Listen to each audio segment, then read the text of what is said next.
알아볼 두 번째 이슈는요. 오늘 여행 이쪽 얘기 많이 하네요. 일본 여행 많이 가시고 그냥 안 가시죠? 비행기 타고 가시죠? 비행기에 이제 항공유를 쓰는데 친환경 바이오 항공유를 쓴다. 이런 기사가 나왔습니다. 기사 헤드라인에 뭐 치킨 기름으로 비행기 타고 가자. 뭐 이런 헤드라인도 보이고 그렇습니다. 이 바이오 항공유라는 키워드가 담겨 있는데 바이오 항공유가 뭔가요? 우리 여러 가지 이동 수단이 있잖아요. 그 중에서 항공기가 가장 많이 이산화탄소를 배출한다고 해요. 그래서 1km를 갈 때 이산화탄소를 어느 정도 배출하는지 여러 운송수단들을 봤더니 항공기가 285g의 이산화탄소를 배출을 하고요. 또 자동차가 104g, 기차가 14g. 그래서 항공기가 가장 이산화탄소를 많이 배출하는 부분입니다.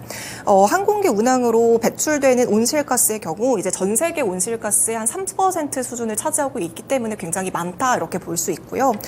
항공유 사용이 지금처럼 계속해서 지속이 된다면 2025년에는 약 1,800메가톤의 이산화탄소가 발생한다 이렇게 지금 전망이 되고 있습니다. 하지만 최근에 바이오 항공유에 대해서 굉장히 또 이제 생산을 하고 개발하려는 움직임들이 많이 높아지고 있는데요. 이 바이오 항공유 같은 경우에는 옥수수라든지 대두, 폐식용유와 같은 식물성 기름이나 동물성 기반과 같이 재생 가능한 원료로 만든 항공유이기 때문에 굉장히 친환경적이다 이렇게 생각을 해주시면 될 것 같고요. 근데 성능 같은 경우에는 기존에 우리가 화석연료로 만들던 항공유랑 똑같아요. 그래서 우리가 항공기에다가 바이오 항공유를 투입했을 때 여러 가지 엔진이라던가 부품이라던가 이런 것들을 갈아 끼우지 않고 그냥 바로 바이오 항공유를 투입할 수 있을 정도로 또 경제력도 굉장히 좋다 이렇게 볼 수가 있겠습니다.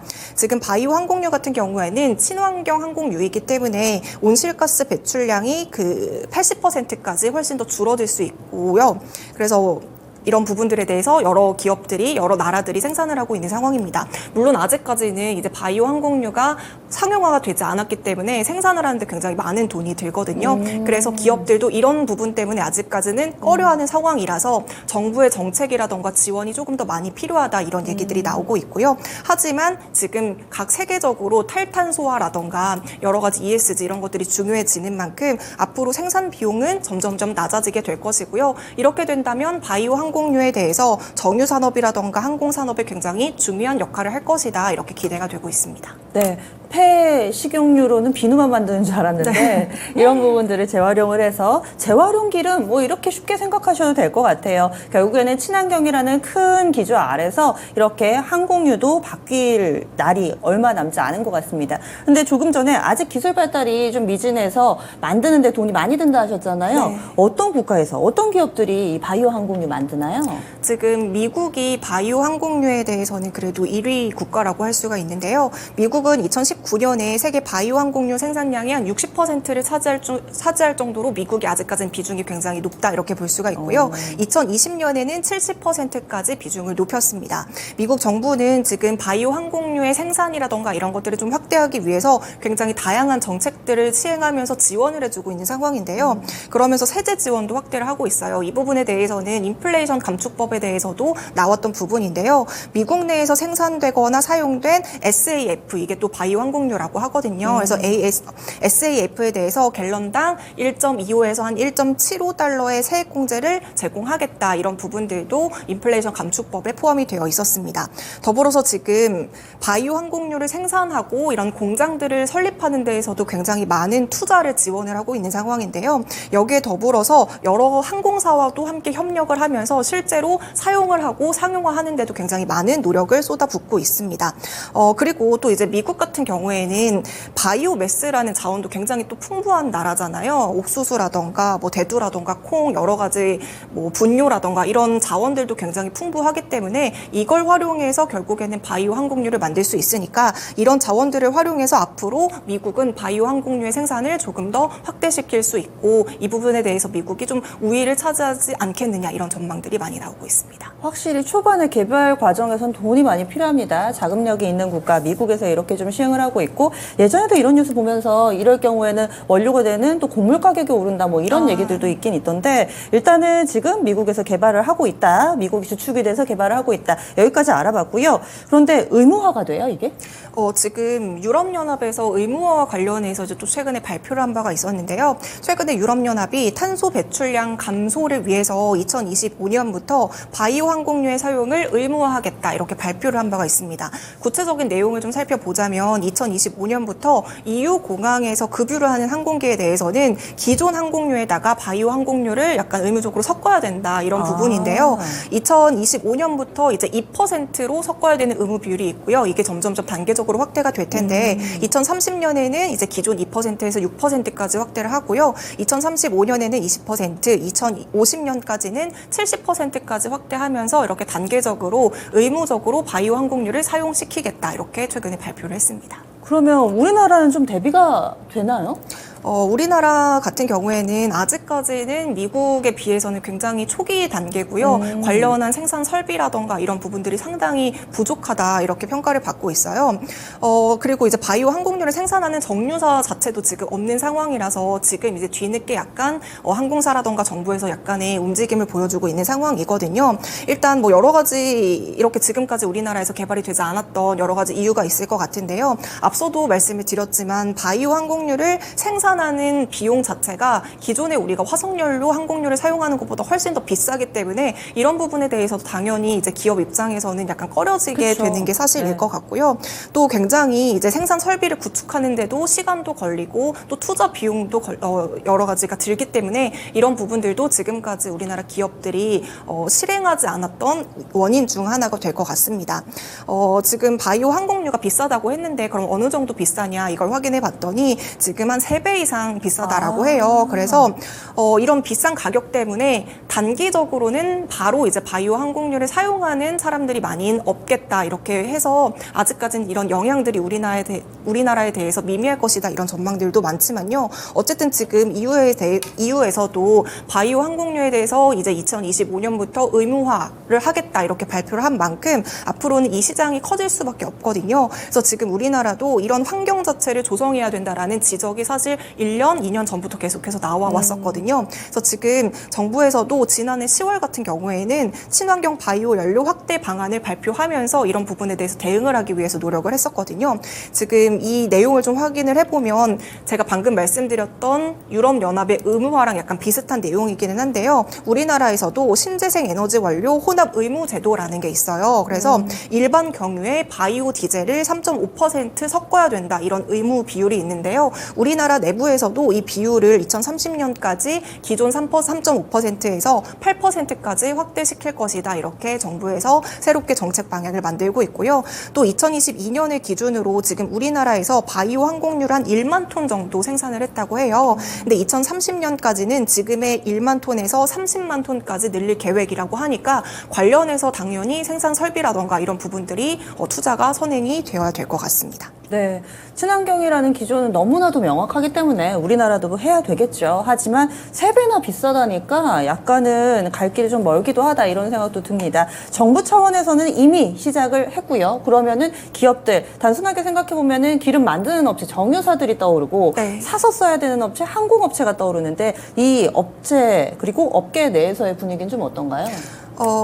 방금 제가 계속 비싸다라고 말씀을 드리고 있는데요. 지금 유럽연합에서 2025년부터 의무화라고 이제 발표를 한 상황이잖아요. 이제 의무라는 말이 붙었기 때문에 이걸 달성하지 못하면 뭐 벌금이라던가 이런 과태료라던가 이런 것들을 내야 되겠죠. 근데 이 부분에 대해서 비용을 지불하는 게 오히려 바이오 항공유를 만드는 것보다 훨씬 더 싸다고 해요. 네. 그래서 아직까지는 기업들이 이 부분에 대해서 굉장히 많은 고민을 하고 있을 것이다. 이렇게 시장에서는 얘기를 하고 있지만요. 어쨌든 지금 정부에서도 방금 앞서서 말씀드렸다시피 여러 가지 지원 정책이라던가 지원을 투자를 하고 있는 상황이기 때문에 지금 우리나라 기업들도 바이오 항공유를 생산하기 위해서 환경을 조성하기 위한 움직임들을 보여주고 있습니다. 앞서 말씀해 주신 것처럼 지금 정유사라던가 항공업계들도 여러 가지 움직이는 모습을 보여주고 있는데요.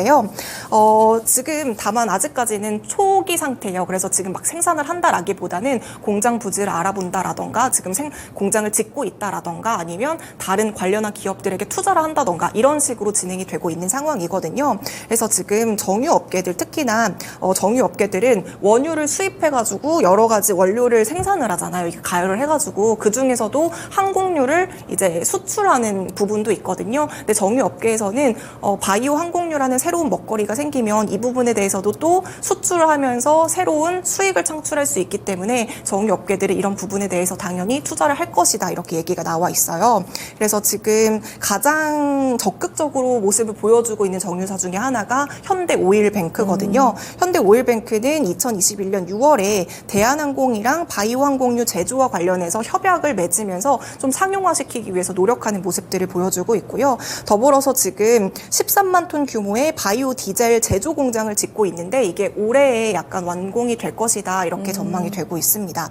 더불어서 이제 2024년에는 대산 공장 내에 있는 일부의 설비를 식물성 오일을 생산할 수 있는 설비로 아예 교체를 해버리면서 이렇게 좀 투자 설비가 이어지고 있고요. 네. 그러면서 항공유를 생산하면서 좀 실질적으로 사용할 수 있도록 가장 적극적인 모습을 보여주고 있습니다. 완전히 무방비 상태는 아니네요. 2021년부터 진행을 해서 일단은 내년에 또 공장이 완성이 되기도 하고 그러니까 지금 현대오일뱅크 같은 경우는 비상장이잖아요. 네. 상장사 정유업체, SK이노베이션 이런 업체들은 어떤가요? 네, SK이노베이션은 지금 올해 바이오항공유 생산 설비를 구축하겠다 이렇게 계획을 발표를 한 바가 있고요. 또 작년에는 아예 미국의 바이오 에너지 기업인 펄크럼에 이제 260억 원 가량을 투자를 했는데요. 그러면서 여기서 이 기업과 함께 생활 폐기물을 활용한 합성 원유 생산을 좀 추진 중에 있다라고 합니다. 이 밖에도 또 GS 칼텍스 같은 경우에는 포스코 인터내셔널이랑 함께 인도네시아의 바이오 디젤 공장을 설립 중에 있고요. 또 S오일 같은 경우에도 삼성물산이랑 손을 잡고 수소나 바이오 연료 산업에 추진을 하겠다 이렇게 발표를 한 바가 있습니다. 네. 그런데 이 바이오 항공유를 구분하는 데 있어서도 원료에 따라서 이건 친환경이고 이건 아니고 이런 게 있어요? 지금 바이오 항공유에서 여러 가지가 사용이 되잖아요. 뭐 옥수수도 있고 여러 네, 가지가 그쵸. 있는데 네. 그 중에서 이제 팜유를 두고 약간의 논란이 있어요. 특히 이제 팜유를 두고 EU에서는 이게 친환경이냐 아니냐 이런 논란들이 굉장히 많은데요. 팜유 과자 만들 때 라면 튀길 때 네, 그럴 때 쓰는 맞아요. 거죠. 그래서 한창 또 이제 팜유의 가격이 뭐 오른다 막 이런 얘기들도 있었는데요. 이제 팜유 같은 경우에는 굉장히 또 보관도 쉽고 생산성이 굉장히 높아요. 그래서 좁은 면적에서 똑같이 생산을 해도 이 팜유 같은 경우에는 다른 오일보다도 훨씬 더 많은 기름을 얻을 수 있다라는 장점을 가지고 있거든요. 그래서 2000년대 이후부터 약간 팜유가 화석연료의 대체 에너지로 사용되면서 팜유의 소비량이 엄청나게 급증을 했었거든요. 근데 지금 유럽연합 쪽에서는 팜유를 친환경으로 인정을 하고 있지 않습니다. 팜유가 그 이유가 뭔지 봤더니 이제 팜유가 굉장히 수요가 많아졌다라고 말씀을 드렸잖아요. 근데 팜유 수요가 많아지면서 팜유 농장이 급격하게 증가하기 시작했는데 이 팜유를 뽑아내기 위해서 열매를 수확을 하는 과정에서 인도네시아 열대우림이 한 15% 정도가 파괴가 됐다 이런 얘기가 함께 나오고 있는 거예요. 그러면서 이 15% 어느 정도인지 이제 봤더니 우리나라의 한 면적의 1.4배 규모로 굉장히 어마어마하다라고 볼 수가 있고요. 네. 이렇게 산림이 파괴되다 보니까 15년 동안 지금 인도네시아 쪽에 있는 오랑우탄이 10만 마리가 멸종이 됐고요. 또 이제 코끼리의 서식지도 69%가 사라졌다라고 합니다. 더불어서 지금 팜유를 생산하는 과정에서 이게 약간 인권 침해 문제도 함께 발생을 한다고 해요. 그래서 이런 문제들로 인해서 지금 유럽연합에서는 이게 과연 친환경인지 이런 거를 두고 좀 논란이 많고요. 그래서 인정하고 있지는 않는 분위기라고 볼 수 있습니다. 그래서 이게 팜유가 가짜 재생 에너지다 이런 약간 별명 아닌 별명도 붙고 있는 상황인데요. 근데 문제는 우리나라 기업들이 지금 팜유 쪽의 사업에 뛰어든 기업들이 좀 여러 있어요. 제가 앞서도 말씀드렸지만 뭐 포스코 인터내셔널 뭐 이런 쪽이 지금 인도 쪽에 그 팜유 쪽에 함께 투자를 하면서 인도네시아 쪽에 팜유 공장 한 서울 면적의 4배 정도가 우리나라 기업들이 투자한 면적이라고 해요. 그래서 이런 부분들 때문에 또 우리나라 기업들에게도 살짝의 리스크가 갈 수도 있다 이런 얘기들도 있고요. 따라서 지금 우리나라 입장에서는 팜유가 또 굉장히 효율적이에요. 이렇게 투자도 많이 해놨고 또 생산성도 굉장히 좋기 때문에.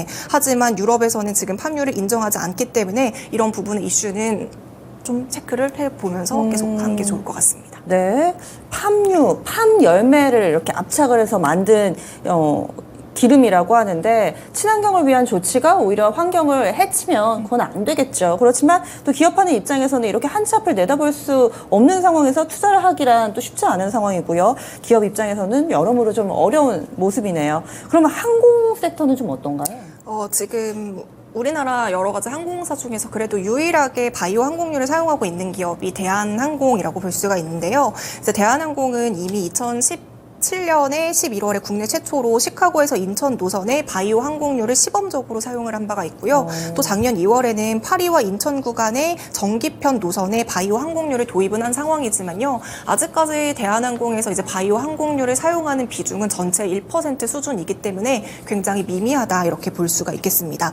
그래서 계속 말씀드리지만 결국에는 비싸다는 이유고요. 이게 바이오 항공유를 그럼 도입을 하면 결국에는 이게 또 비행기 값 가격으로 인상이 될 수 있기 때문에 이런 부분들에 있어서 또 괜히 소비자들에게 가격 전가가 되지 않겠느냐 이런 약간의 의견들도 나오고 있는 상황입니다.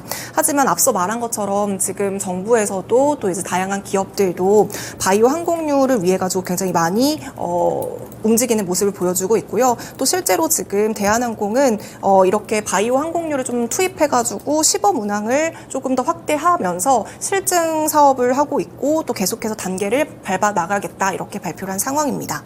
네, 그렇군요. 친환경으로 가는 길은 늘 비싸고 불편합니다. 하지만 우리가 꼭 가야 하는 길이 있고요.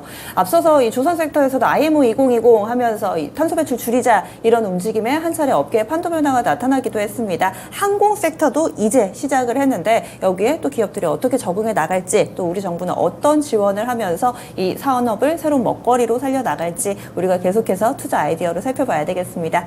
함께해 주신 주식캐스터 연희님과는 여기서 인사 나눌게요. 오늘 말씀 고맙습니다.